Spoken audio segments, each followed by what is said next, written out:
অনেকগুলো ঘটনার কথা রয়েছে, আমরা আগামী জুম্মায় ইনশাআল্লাহ শুনবো। বলে ইনশাআল্লাহ। আল্লাহ পাক আমাদের সকলকে আগামী জুম্মায় সেই সম্পর্কে কথা শুনে এবং আরও কিছু বিষয় অ্যাড হয়ে যোগ হয়ে আমরা যেন প্রত্যেক জুম্মায় ধারাবাহিক আমরা যেন আল্লাহর ঘরে যথাসময়ে এসে আলোচনা শুনতে পারি, বয়ান শুনতে পারি এবং এ থেকে যেন আমরা উপকৃত হতে পারি, আমরা যেন আমল করতে পারি, আমরা যেন দুনিয়া ও আখিরাতে কামিয়াবি হতে পারি, আমরা যেন আল্লাহর রেজামন্দি হাসিল করতে পারি, আমরা যেন রাসূলের এবং আল্লাহ সন্তুষ্টি পথে যেন চলতে পারি, আমরা যেন দ্বীনের পথে অটল অবিচল থাকতে পারি। আল্লাহ তাআলা আমাদের প্রত্যেককে কবুল করুন, বলি আমিন।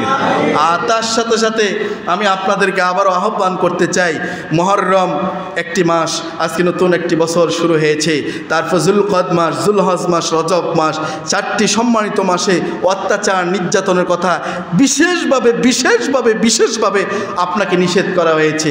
আমরা এই 4 মাস কেন, আমরা যে আল্লাহর সত্যিকার যদি মমিন বান্দা হতে চাই তাহলে বাকি 8টি মাসও অর্থাৎ 12টি মাসেই কোনো মাসেই আমরা অন্যের উপরে জুলুম করব, আমরা কোনো মাসে অন্যের উপর অত্যাচার করব, আমরা কাউকে ঠকাবো না, কাউকে প্রতারণার ফলাবো না, আমরা অন্য ভাইয়ের উপরে আমরা আক্রমণ করব না, আক্রমণাত্মক হব না, আমরা আগ্রাসী মনোভাব লালন করব না, আমরা অন্যের প্রতি সহানুভূতিশীল হব, আমরা দরদি হব, আমরা মুসলিম উম্মাহ এক এবং নেক থাকার চেষ্টা করব।